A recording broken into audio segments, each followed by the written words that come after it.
Today I have a new pond update video. Since the last video I uploaded, really haven't done any work on the pond at all. So the only reason for the update is it's full today. The pond has never been full before today, and I really wanted to see this. I needed to know where the edges of the pond would be when it was full. You can see this bank here that's along the back of the pond and the side over there. That's always the edge of the pond.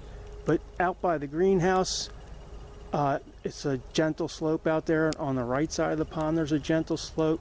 So the fuller the pond got, the more it got bigger, the more it moved back into the right.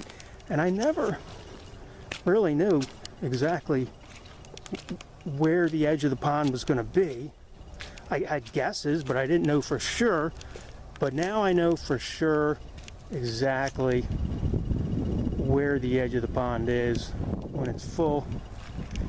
And I'm going to have to drain the pond here again soon. Next time I want to do some work on it, whenever that is, I don't know. So you can see I put these sticks in here to mark all along the bank of the pond. I stuck sticks in the ground that marks the edge of the water, because I mean, when the pond's empty, I'll have some idea where the water went to, but I won't remember exactly. So now I'll know with all these sticks in here.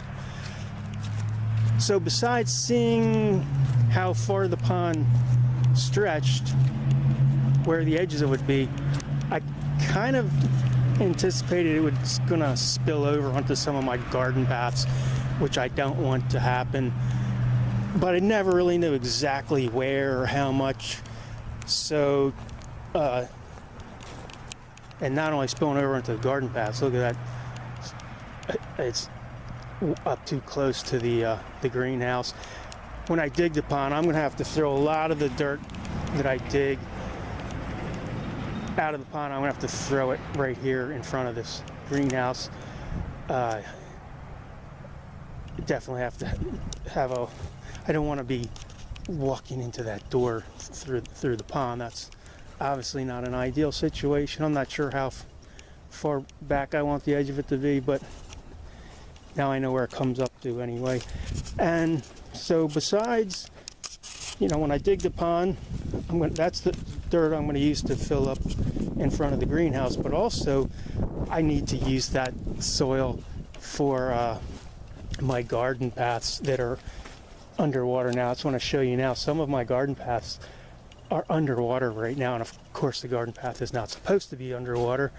So that's where I'm going to throw the dirt I dig from the pond, and that's the reason I wanted to see the pond full, so I'd know exactly where I need to throw the dirt. I was also kind of curious to see how far up these ditches the water would come when it was full. So it looks like it comes up to about right there, this ditch here, when it's full.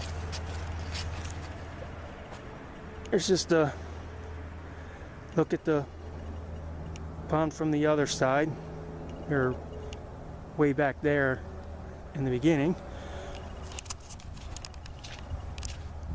So like this area right here, you can see the water in this ditch has come up pretty far.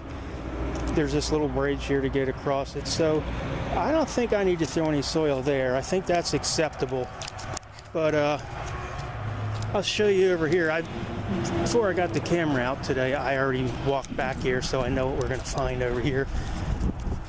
And what we're going to find is not the way it's supposed to be. This garden path is not supposed to be underwater. And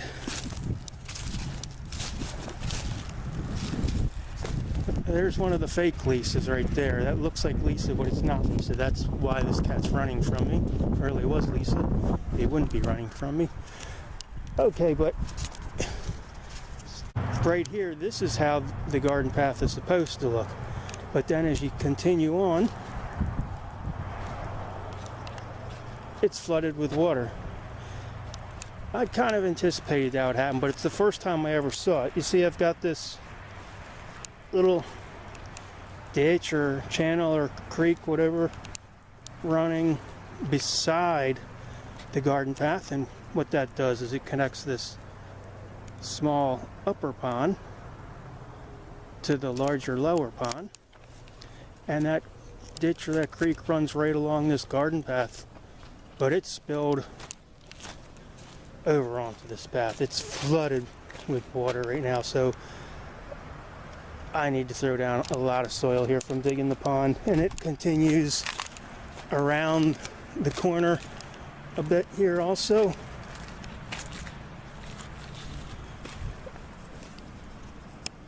Yeah, see, that ditch there is supposed to be 6 inches or a foot wide, and it's flooded all the way over onto the path.